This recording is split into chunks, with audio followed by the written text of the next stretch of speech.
কার আমানত? আল্লাহর আমানত, রাসূলের আমানত। 2 নাম্বার রাসূলের আমানত, 3 নাম্বার মানুষের আমানত। তাইলে আমানত আমরা কয়টা পাইলাম? 3টা। আমানত কয় প্রকার? 3 প্রকার। আল্লাহর আমানত, রাসূলের আমানত, মানুষের আমানত। আল্লাহ তাআলা কোরআন হাকীমের মধ্যে সূরা আনআমের 27-28 নম্বর আয়াতে বয়ান করেছেন। আল্লাহ বলেন, ইয়া আইয়ুহাল্লাযীনা আমানু লা তাখুনুল্লাহা ওয়ার রাসূলা ওয়া তাখুনু আমানাতিকুম। আল্লাহ তাআলা বলেন, ইয়া আইয়ুহাল্লাযীনা আমানু, হে ঈমানদারগণ, লা তাখুনুল্লাহা ওয়ার রাসূল, তোমরা আল্লাহ এবং রাসূলের সাথে বিশ্বাসঘাতকতা করো না, আমানতের খিয়ানত করো না। আর রাসূল ওয়া তাখুনু আমানাতিকুম ওয়া তাখুনু আমানাতিকুম ওয়া আনতুম তা'লামুন, তোমরা জেনে শুনে পরস্পরে একে অপরের আমানতের খিয়ানত করো না। তাহলে আমানত কয়টা পাইলাম? 3টা। আল্লাহ এবং রাসূলের আমানত এবং মানুষের আমানত। এই আমানতের খিয়ানত করা যাবে? খিয়ানত করা যাবে না। এরপরে আয়াতে আল্লাহ তাআলা বলেন, ওয়া'লামু আন্নামা আমওয়ালুকুম ওয়া আওলাদুকুম ফিতনা, হে মানুষ তোমরা জেনে রাখো, ওয়া'লামু, জেনে রাখো, আন্নামা আমওয়ালুকুম ওয়া আওলাদুকুম ফিতনা, তোমাদের সম্পদ, তোমাদের ধন সম্পদ, তোমাদের সন্তান সন্ততি, এইগুলো হলো ফিতনা। এগুলো কি? ফিতনা। আচ্ছা বলুন তো, আমানতের খিয়ানত মানুষ করে কেন? সম্পদের কারণেই করে। সন্তান সন্ততি, সন্তানদেরকে সুখে শান্তিতে রাখার জন্যই তো। এছাড়া অন্য কোনো উপায়ে বা এছাড়া অন্য কোনো স্বার্থের জন্য তো না। সন্তানের শান্তির জন্য, সুখের জন্য, সম্পদ বৃদ্ধির জন্য, মাল সম্পদ বৃদ্ধি করার জন্য আমানতের খিয়ানত করে থাকে। এজন্য আল্লাহ তাআলা বলেন, ওয়া'লামু আন্নামা আমওয়ালুকুম ওয়া আওলাদুকুম ফিতনা, হে মানুষ জেনে রাখো এগুলো হলো ফিতনা, এগুলো থেকে বেঁচে থাকো। যদি বেঁচে থাকতে পারো, ওয়া'লামু আন্নামা আমওয়ালুকুম ওয়া আওলাদুকুম ফিতনা ওয়া আন্নাল্লাহা ইনদাহু আজরুন আযীম।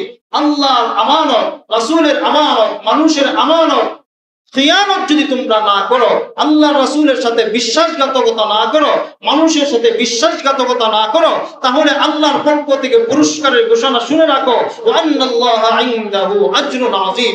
আল্লাহ বলেন, আমি রবের পক্ষ থেকে তোমাদের জন্য মহান পুরস্কারের ঘোষণা। সুবহানাল্লাহ। ছোটখাটো পুরস্কার না, আযীম বলছেন আল্লাহ।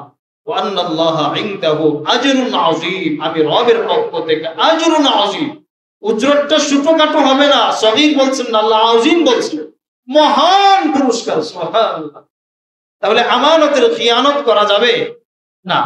এবার আসেন, আমরা শুরুতেই বলছি আমানতের খিয়ানত আমরা করি না। এখন দেখেন একটু চিন্তা করে, আল্লাহর আমানতের খিয়ানত আমরা করছি কিনা? আল্লাহর আমানতের খিয়ানত কি? আল্লাহর আমানত কি? আল্লাহর আমানত কি? আল্লাহ তাআলা আমাদের উপর যত বিধানাবলী অর্পণ করেছেন, নাজিল করেছেন, সমস্ত বিধানাবলী পূর্ণাঙ্গভাবে পুঙ্খানুপুঙ্খানুভাবে পালন যদি আমরা না করি, একটা ছুটে যায়, আমানতের খিয়ানত হয়ে যাবে। আমি ফজরের নামাজ পড়লাম না, আল্লাহর আমানতের খিয়ানত হয়ে গেল। আমি জোহর পড়লাম না, আল্লাহর আমানতের খিয়ানত হয়ে গেল। আল্লাহ গুনাহ করতে আমাকে হারাম করে দিয়েছেন, আমি গুনাহ করলাম, আল্লাহর আমানতের খিয়ানত হয়ে গেল।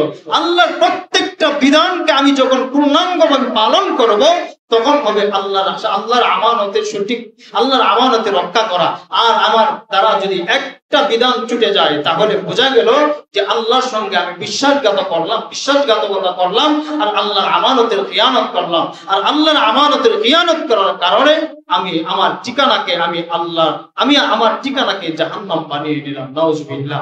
আল্লাহ নবী সাল্লাল্লাহু আলাইহি ওয়াসাল্লাম সুনানে বাইহাকী শরীফের 4045 নম্বর হাদিসের মধ্যে আরেকটা সতর্ক বাণী আমাদেরকে শোনায় গেলেন, পৃথিবীর মানুষ, যদি তোমরা আমানতের খিয়ানত করো, তাহলে আমানতের খিয়ানত অবস্থায় যদি দুনিয়া থেকে তোমরা চলে আসো, তাহলে তোমরা বেঈমান হয়ে চলে আসবে। নাউজুবিল্লাহ।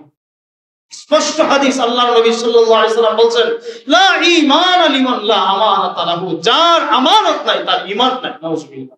তো আমানত যদি আমার ভিতরে না থাকে, আল্লাহর আমানত না থাকে, রাসূলের আমানত না থাকে, মানুষের আমানতের খিয়ানত যদি আমি করি, আল্লাহ এবং রাসূলের সাথে বিশ্বাসঘাতকতা করি, তাহলে আমার ভিতরে ঈমান নাই। আর এমন অবস্থায় যদি আমি মৃত্যুবরণ করি, তাহলে আমার অবস্থাটা কত ভয়াবহ হতে পারে।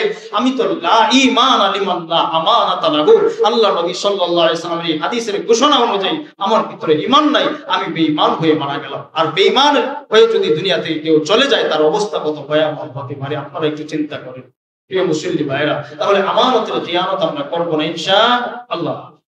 3 নাম্বার, যাকাত আদায় করাকে